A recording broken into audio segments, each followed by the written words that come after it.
But joining us now with his perspective on the controversial issue, Peter Kiernan, chairman of the Christopher Reeve Foundation. Welcome, Peter. You've been lobbying on this for a long time. The White House issued a veto threat today. Do you have the 290 votes necessary to override? You know, we have been, thank you. It's nice to be with you again, Michael. We have been doing this for a very long time. And all along, we've been operating on the premise of when and not if.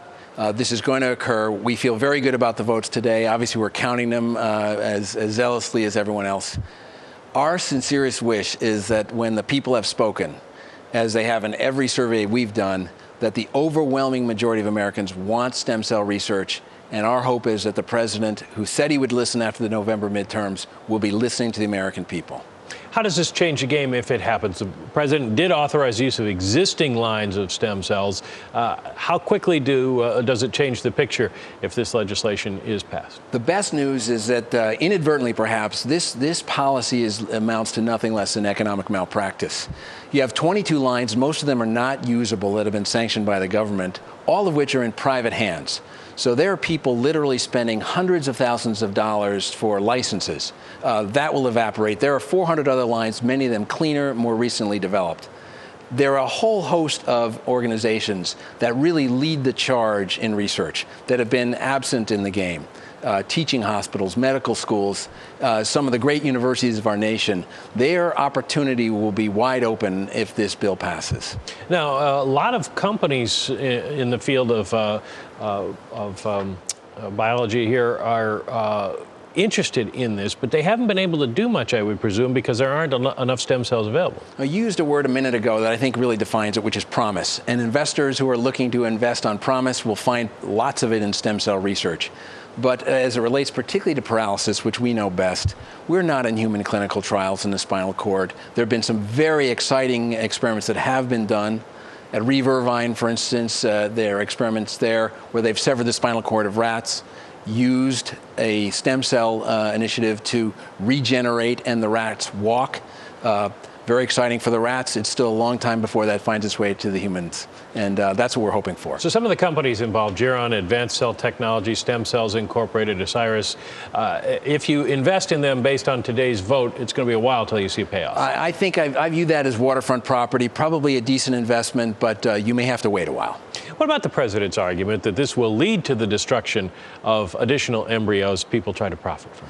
Well, I think that's where the American people are going to turn out to be right. It's hard to fool them. There are hundreds of thousands of embryos that are destroyed routinely and as a matter of course every year. The way that happens is, for example, in vitro fertilization. It is not at all unusual to see embryos that are implanted in the womb fail. So we have a policy now which encourages that kind of loss. You're allowed to throw them away. They're allowed to flush embryos down the toilet. But under penalty that's great and severe, you may not do life-saving research on those embryos. The American people are smarter than that. They're not going to put up with it. And I think we're really, for the first time, looking at the end of that kind of thinking. Well, we talk a lot about stem cell research, but a lot of people may not quite understand it. Tell me in about a minute how these are used and what they can do. Sure. This is under a broad umbrella that you'd call regenerative medicine. And imagine that you have a cell inside you that's yours that is diseased or injured.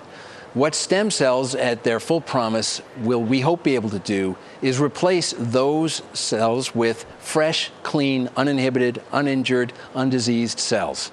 In order to do that, we believe we need embryonic stem cells, which are highly adaptable, fresh, and something that are pluripotent, which is to say, capable of many uses. With that, we can replace the injured heart cells. We can replace the injured spinal cord. We can replace whatever is causing Alzheimer's, juvenile diabetes. By the time you total it all up, I would say there are 100 million Americans that are afflicted with diseases and or occurrences that could be helped with stem cell research. 30 seconds left. There's a report this week about finding stem cells in womb fluid. Does that change the picture at all?